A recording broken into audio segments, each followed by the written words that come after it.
E aí pessoal, beleza? No vídeo de hoje eu vou trazer para vocês aqui esse carro. Muitos de vocês, claro, já conhecem, né? Ele é um carro bem popular no Brasil. É o Fiat Mobi. Aqui nesse caso em específico é a versão Like, ano modelo 2020, tá? Então, no dia que eu tô filmando esse vídeo, hoje em 2020, essa é a última versão que existe desse carro, tá? Ele tá aqui na sua versão Like.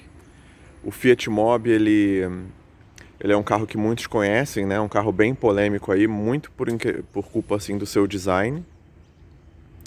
Ele foi lançado em abril de 2016. Quando ele foi lançado, ele tinha uma gama de versões bem mais completa, né? Só que à medida que os anos foram passando, a Fiat do Brasil promoveu aí uma enxugada nas versões, né? Então hoje em 2020, só para clarificar para vocês, esse carro está disponível em duas versões. A versão de entrada ela se chama Easy, ela custa por volta de R$ 37.500 e ela é uma versão que eu considero assim bem incomprável, né? A versão Easy. Por quê? Porque ela não traz o mínimo necessário para o carro ter uma utilização assim normal, né? Então essa versão Easy ela não vai trazer a direção hidráulica, ela não vai trazer o ar-condicionado, nem os vidros elétricos, nem as travas elétricas, né? Então, na minha opinião, uma versão apenas aí para constar como preço de entrada, mas não é efetivamente para venda, né? Acima dessa versão Easy, a gente tem aqui a Like, né? Como é que você identifica a Like? Bem, é muito simples, aqui no porta-malas você tem o logotipo da versão, mas também por fora tem algumas diferenças, tá? Então, a principal diferença por fora é que a versão Like vem com rodas de 14 polegadas, né? Então são essas rodas de calota que eu estou mostrando para vocês. E a versão Easy, ela também traz calotas, mas são calotas de 13 polegadas. Uma coisa que me surpreendeu positivamente nesse carro aqui foi que ele vem muito bem calçado de fábrica, né? Então aqui vocês podem ver que é um Continental Conti Power Contact, que é um pneu muito bom, tá? Na medida 175/65 aro 14, né? Então, em termos de pneu, o carro vem bem calçado mesmo, tá? Isso me surpreendeu nessa versão. Lembrando que a versão de entrada Easy, como eu mencionei, ela tem calota de 13 polegadas, né? Por fora, não há muita mais diferença, tá? Entre a versão de entrada e a versão Like, que é essa daqui. E o design do carro, como eu disse no começo do vídeo, ele é um design bem controverso, né? Eu acho que acabou sendo por isso porque a Fiat retirou muitas das versões, né? Se vocês lembram, o Mobi ele tinha uma versão aventureira, digamos assim, que era aquela versão Way. Tinha uma versão que chamava Drive, e todas essas versões sumiram aqui do catálogo, né? O Mobi ele vende por volta de 50 mil carros por ano, é o número de venda deles, então ele fica aí bem abaixo do Renault Kwid, né, que é o principal concorrente, mas fica acima do Up, tendo em conta também, é importante mencionar que o Up ele é um carro que também sofre alguns problemas, né, principalmente de preço, então eu acabo nem considerando muito o Up um concorrente desse carro, tá? Pelo menos falando em termos de valores. E eu acho que a Fiat acabou tirando as outras versões do catálogo justamente porque esse carro não foi um carro muito bem sucedido aqui no nosso mercado. Se você olhar quando ele lançou, as principais críticas aí, tanto dos clientes como da mídia, foi que o carro vinha com uma proposta muito ineficiente em termos de espaço, em termos de usabilidade, né? Por quê? Porque ele, apesar de ser um carro novo, ele trazia uma série de tecnologias ultrapassadas, né, que eu vou comentar para vocês. A primeira era a questão do motor. Então, o Mobi ele traz o motor 1.0 Fireflex, né, aquele velho conhecido da linha Fiat, que rende 73 cavalos com gasolina e 75 cavalos com etanol. Mas na altura do lançamento ele foi muito criticado porque ele não recebeu logo de entrada aquele motor Firefly 1.0, né, que é o motor mais moderno da linha Fiat, de 3 cilindros, que tem um consumo melhor, tem uma suavidade melhor, etc. O Mobi só foi receber esse motor depois do lançamento, na sua versão Drive. Mas acabou que essa versão foi até descontinuada, tá, pessoal? Essa versão Drive. Justamente porque ele era bem mais caro do que as versões 1.0 convencionais. E talvez aí o cliente do Mobi não estava disposto a pagar tanto, tá? Por um motor um pouco mais moderno. Eu acho que foi isso que aconteceu. Então hoje, todos os Mobis que você vê aí no modelo 2020 são equipados com o Fire 1.0, né? Aquele motor antigo da linha Palio, do próprio Uno, etc, né? A outra coisa que eu comentei para vocês, que acabou, eu acho que comprometendo o sucesso desse carro, foi em termos da antiguidade, né? Porque apesar dele ser um carro novo, digamos assim, em termos de lataria e de desenho, ele não trouxe muita tecnologia de um carro 2016, né? Então, por exemplo, a direção aqui ainda é hidráulica, a ergonomia do posto de condução não é de um carro propriamente muito moderno. Então, eu acho que quando o cliente ia testar esse carro, ou as pessoas se informando sobre ele, ele ficava atrás, assim, da concorrência, tá? Eu acho que isso aqui foi uma das causas do Mobi não ter sido um sucesso aqui no nosso país. Mas essa é a minha opinião. Se vocês discordam, concordam, comentem aí abaixo do vídeo. E o Mobi, eu acho que ele acabou sendo um pouco prejudicado por essas tecnologias antigas que eu mencionei aqui no vídeo, tá? De novo, aqui para recapitular, essa versão custa cerca de R$43 mil.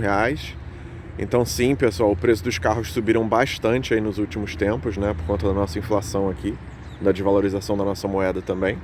Mas enfim, esse é o preço de lista dele. Eu acredito que na concessionária você consiga um bom desconto, tá?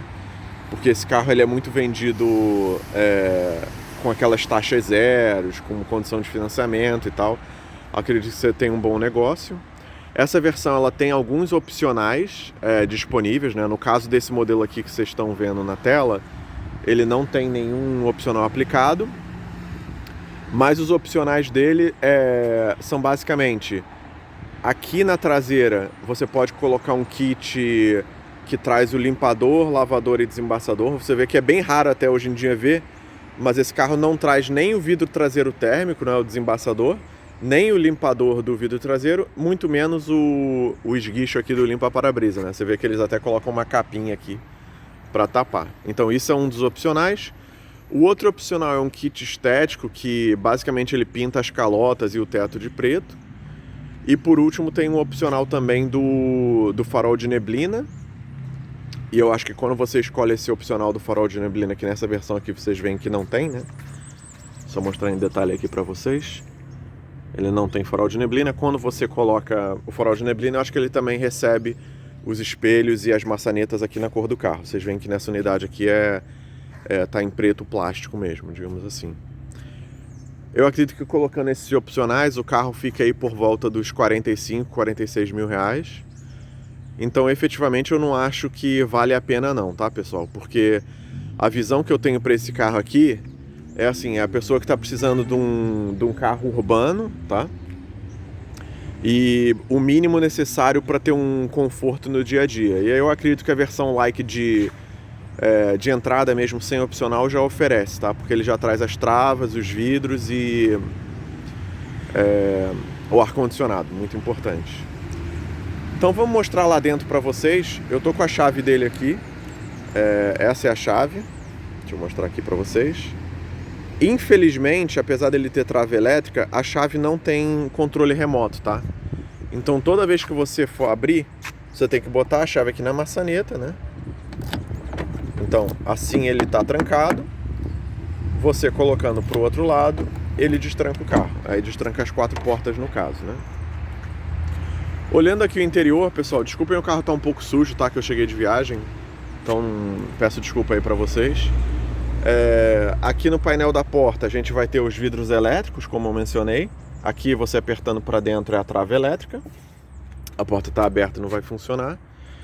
E aqui a gente tem um posto de condução, né? Eu deixei a minha mochila ali porque depois eu vou mostrar a mala e eu quero que vocês vejam assim uma mochila para ter uma ideia de tamanho, né? Esses são os bancos, eles são reguláveis apenas em distância e inclino, né? Então eles não têm aqui o ajuste de altura. Eles são bancos inteiriços, tá? E eu rodei bastante com esse carro. Uma das coisas que eu posso dizer que não me agradou muito foi a questão do conforto dos bancos, tá? Eles me parecem muito estreitos e curtos. Então, para o meu biotipo aqui, o banco não funciona bem. Mas aí eu aconselho vocês a testarem né, com o corpo de vocês, óbvio, né? E verem se adapta aí ao biotipo de vocês. Porque a ergonomia desse carro, deixa eu sentar aqui agora, a ergonomia desse carro, vou puxar o banco para trás, é uma, digamos, é bem da Fiat, né? Tipicamente da Fiat. Então você tem aqui o volante, que ele não ajusta, tá? Ele não tem regulagem de altura e muito menos de profundidade. E esse volante, ele fica um pouco mais acima do que é desejável, tá? Porque ele fica naquela posição que os seus braços ficam mais para cima do que o normal. Então você não consegue se ajustar muito bem aqui no posto de condução. Mas, de novo, aqui foi mais uma... pode ser pelo meu biotipo, né? Então eu aconselho vocês testarem aí em detalhe como o carro se encaixa em vocês. Vou mostrar agora aqui alguns equipamentos internos, para vocês terem uma ideia, né? Então eu mostrei ali o painel da porta. Ele tem o comando dos vidros elétricos, né? Tem também uma bolsa aqui de porta-objeto, o alto-falante e aqui tem espaço para Twitter, mas eu acho que no caso dessa unidade não tem. Os espelhos, eles são manuais em todas as versões, então você ajusta tanto aqui o do motorista como ali o do passageiro, né? Aqui. O painel em si da porta, ele é todo em plástico, mas uma coisa que esse carro tem que eu achei até legal, apesar dele ser todo em plástico, e sempre considerando aqui o segmento, tá, pessoal? Ele tem uma textura aqui moderna, tá? Então é bem agradável e os plásticos não são aqueles plásticos grosseiros que denota muita fraca qualidade, tá? Isso aí foi uma coisa que me agradou. Aqui eu fechei a porta. Temos aqui as saídas de ar, né, até com acabamento em preto piano aqui. Aquele plástico da porta que tem a textura continua pelo painel todo e forma esse desenho do painel dele, né? O volante, como eu disse, não é regulável. Aqui a gente tem o conta-rotações, o velocímetro e os marcadores, enfim, o painel dele. Eu vou mostrar aqui agora o painel um pouco em detalhe, né? Aqui está a chave. E colocando ela na ignição, o painel já entra em funcionamento, né? Uma coisa que eu achei curiosa, eu vou fazer de novo. Quando você liga o carro, ele dá aquela varredura dos ponteiros, só que é super rápida. Olha só no vídeo como é rápida. Chega a ser até engraçado. Então o que a gente tem aqui? A gente tem um conta-rotações do lado esquerdo, né? Ali ele corre nesse sentido inverso. A gente tem o velocímetro no meio e essa telinha monocromática aqui na parte central, ela indica aqui embaixo o odômetro, em cima o horário, nível de combustível à esquerda, temperatura do motor à direita e por fim ela na parte central aqui onde está 7.9, isso é o consumo médio que ele está fazendo. E ele tem computador de bordo, tá, pessoal? Até uma grata surpresa. Se você apertar aqui na haste do limpa-vidro, cada vez que você aperta, ele dá um ciclo ali de informação, né? Então essa é a velocidade média, é o tempo que a viagem demorou, 5 horas e 10, a distância percorrida, o consumo instantâneo, esse aqui é a distância mesmo do odômetro, e voltamos aqui ao consumo médio. Então, isso aqui é um ponto positivo, tá, pessoal, do carro. Porque o Kwid, que é equivalente a esse modelo aqui, ele não tem nem computador de bordo, nem conta-rotações, né? E também não tem o termômetro do motor, que eu acho importante para você acompanhar se o modelo tá aquecendo, né? Como é que tá a temperatura do motor. Até de manhã num dia frio, para você não acelerar o motor frio, né? Acho importante. Então aqui, a única coisa que eu posso dizer desse cluster aqui que incomoda é... Como a informação aqui é difícil, os números são pequenos, e hoje em dia com as estradas cheias de radar e assim, ele não é uma leitura muito fácil, tá? Então, o ideal seria que tivesse o velocímetro digital aqui no meio. Às vezes você tá ali numa estrada 80, 90, passou 92, putz, tomou a multa, entendeu? Então acho que falta aí o velocímetro digital. Não sei se vocês concordam comigo, mas aí comentem aí embaixo se isso é alguma coisa que faz falta ou é alguma, digamos assim, alguma crítica minha que às vezes nem é tão infundada, né? Indo aqui para o painel central, vou comentar aqui apenas que esse rádio ele é um rádio acessório, tá? Então ele não vem com carro. Essa versão de série vem sem rádio. Você pode colocar um opcional que chama Kit Connect, que ele traz aquele rádio da Fiat com Bluetooth, tá? E traz também os alto-falantes. Tem um espacinho aqui que dá para você deixar um celular, alguma coisa. Essa parte central tem o pisca-alerta. E os botões são todos brancos, né? Seriam para equipamentos que o carro não tem. Sinceramente, eu nem sei que botões é que ficariam aqui, né? Eu diria que seria o controle de estabilidade, se o carro tivesse alguma coisa, mas ele não tem, tá? Esse carro, em termos de segurança, ele traz o básico, que é o airbag duplo, os cintos de 3 pontos e a cabeceira até para o passageiro de trás, né? Isso aí hoje em dia é legislação. E, lógico, traz também o ABS. Nessa parte aqui do ar-condicionado, muito fácil de usar, tá? Então aqui é a temperatura, você regula frio ou quente. O direcionamento do ar é nesse botão aqui, então você regula para onde o ar quer ir. A velocidade do ventilador, vocês veem que liga, né? E se você apertar, ele liga o ar-condicionado, tá? Dá pra ver que fica aceso ali a bolinha quando eu liguei. Se eu desligar, ó, apagou, né? E o ar-condicionado desse carro gela bem, hein, pessoal? É bem forte, acho isso aí eu fiquei bem satisfeito. Os carros da Fiat têm isso, né? É uma coisa que eu noto. Eles são muito bem adaptados pro Brasil, sabe? Isso é uma coisa que você nota, às vezes até você dirige um carro melhor, um carro importado,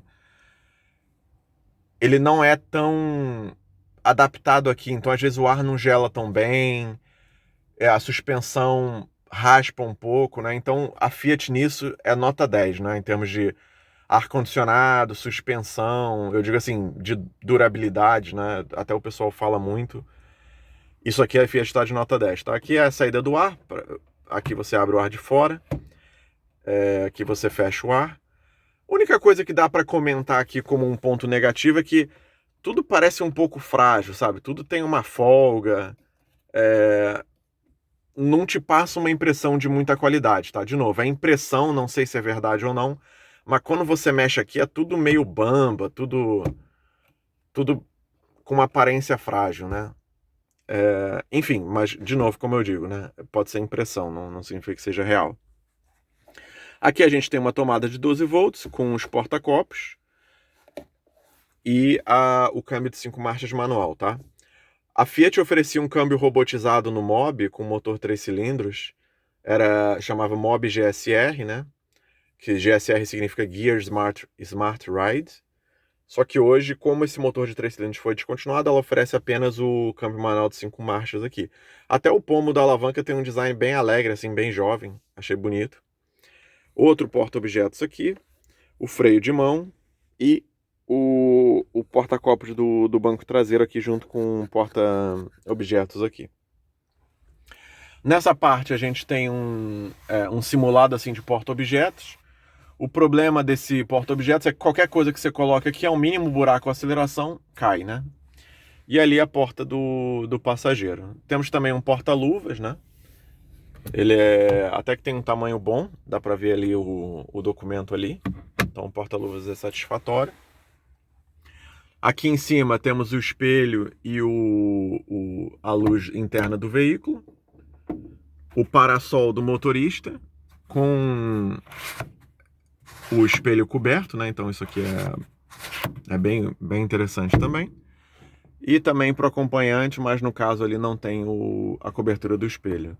Por que eles fazem isso, tá, pessoal? Porque você imagina que se o espelho do motorista não tivesse cobertura e você está dirigindo com o espelho, né, mostrando o seu rosto, isso vai te incomodar numa estrada, tá? Chega até a ser perigoso. Então por isso eles colocam a capa no parasol do motorista. Ok? Da parte da frente aqui é isso. Deixa eu mostrar para vocês a parte de trás. Eu vou ser bem justo, tá, pessoal? Ajustei o banco aqui pro meu tamanho. Vamos lá ver como é que fica o espaço do banco de trás, tá? Eu tenho cerca de 1,78 m, tá? Então eu sou bem normal aí em termos de altura, tá? Vamos olhar aqui o banco de trás. Então, a porta traseira, ela tem uma abertura fácil, tá? Ela até abre num ângulo bem grande, então fica fácil aqui de colocar. Os vidros traseiros são manuais. Não temos a porta-objetos aqui atrás, apenas a saída ali da caixa de som, que esse carro não tem, tá? Isso aqui, se você quisesse, você teria que colocar. Então, olhando o banco traseiro, a gente tem essa situação aqui, tá? Vocês veem que até tem aqui um vãozinho para colocar a perna. Lembrando que, apesar de eu ter 1,78 m, eu dirijo mais para frente do que o normal, tá? E o espaço que tem essa situação aqui. Ele já traz as 3 apoiadores de cabeça, né? Hoje em dia é lei, isso aí todo carro tem que ter. E também os cintos de 3 pontos para todos os ocupantes, ok? Então eu vou sentar aqui atrás para ver como é que é. Deixa eu só tirar esses cintos. Sentando aqui atrás, o que a gente nota, tá? De imediato. Primeiro que o assento fica baixo, então as suas pernas ficam relativamente altas aqui. E numa viagem já dá para ver que não vai ser muito confortável, tá? Mesmo eu dirigindo bem para frente, você vê que o meu joelho está encostando aqui no banco da frente, né? E eu tô sentado super assim, com boa postura, digamos assim. Então eu não tô relaxado aqui. Aí você fechando a porta, o que dá para ver? Fica esse banco, como o apoio dele é inteiriço, fica muito no seu rosto, né? Mas digamos assim, para uma cidade, deixa eu focar a câmera aqui. Para uma cidade, eu diria que é bem aceitável, tá? O espaço aqui atrás. Agora, para uma viagem mais de 1 hora e meia, eu já diria que fica cansativo, tá? E aqui vocês têm agora, o legal daqui de trás é que dá para ver o painel como um todo, né? Então dá para ver o volante ali. Essa imagem é até legal porque dá para mostrar que o volante não, ele realmente fica um pouco alto, né? Mas isso é bem padrão dos Fiat. Todos os Fiat que eu testei até hoje, eles têm essa postura de dirigir assim bem particular, né? De novo, é questão de gosto, né? Eu não estou dizendo que eu desgosto, mas talvez para mim, se eu pudesse, eu regularia o volante um pouquinho mais para baixo. Comentem aí o que vocês pensam, pessoal. Vou pegar aqui agora a mochila e eu vou mostrar para vocês um dos pontos mais polêmicos assim do carro, tá? Lembrando aqui que já mostrei o espaço traseiro. Vamos sair daqui.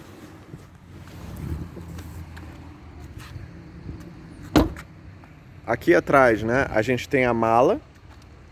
Então, uma das particularidades do Mobi é que a mala dele é toda de vidro, tá? Então, se você coloca aqui, tudo isso aqui é vidro.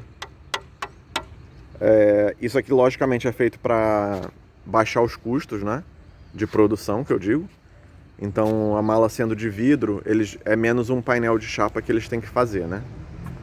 Para abrir a mala, até onde eu sei, não tem outro jeito. Você tem que colocar aqui a chave. Você vira ela tá aberta. Bem fácil de abrir, bem levinho, tá, pessoal? Então qualquer pessoa aí vai fazer isso muito bem. Uma coisa que é legal é que ela abre bem alto. Então mesmo que você seja uma pessoa com uma altura elevada, você nunca vai bater a cabeça aqui. Você tem esse cobre-mala aqui, né? Eu chamo isso aqui de chapeleira. Você pode colocar isso para cima e aí você tem o espaço da mala, né? Deixa eu tentar dar um contexto aqui, uma panorama. Isso aqui, tá, pessoal, é onde o Mobi é bastante criticado, porque efetivamente a mala é pequena, tá? O que acontece? Ela até chega a ser funda, só que a distância de um lado ao outro da mala é menos do que 2 palmos, então ela é bem curtinha mesmo. Foi por isso que eu trouxe a mochila, para vocês terem uma ideia, né? Isso é uma mochila pequena. Mochila... Aqui, ó. Você colocando uma mochila é basicamente a largura da mala, entendeu? Então ela é bem, bem curtinha mesmo. Eu acho que isso aqui, como eu disse, né? Ele serve para um uso urbano, para umas compras, assim, um casal, sem filho, alguma coisa. vai bem. Agora, mais do que isso, eu acho que fica comprometido. Aqui embaixo, quando você levanta, você tem aqui o manual, o step, né? O step é da mesma medida dos pneus originais. E as chaves de roda estão aqui embaixo também, tá? O macaco, o triângulo. Isso aqui é um carpete bem mole, tá? Mas, de novo, acho que pro segmento é uma qualidade esperada. Então é isso, pessoal. Vou fechar aqui a mala para vocês. Colocar o tampão aqui de volta no lugar onde é. Tá visto o mob aí. Acho que o vídeo ficou um pouco longo demais, tá? Vocês me desculpem, mas eu queria mostrar em detalhe para vocês. Se vocês tiverem alguma dúvida, comentário, sugestão, escrevem aí abaixo que eu respondo todo mundo, tá, pessoal? Então, um abraço para vocês e até a próxima.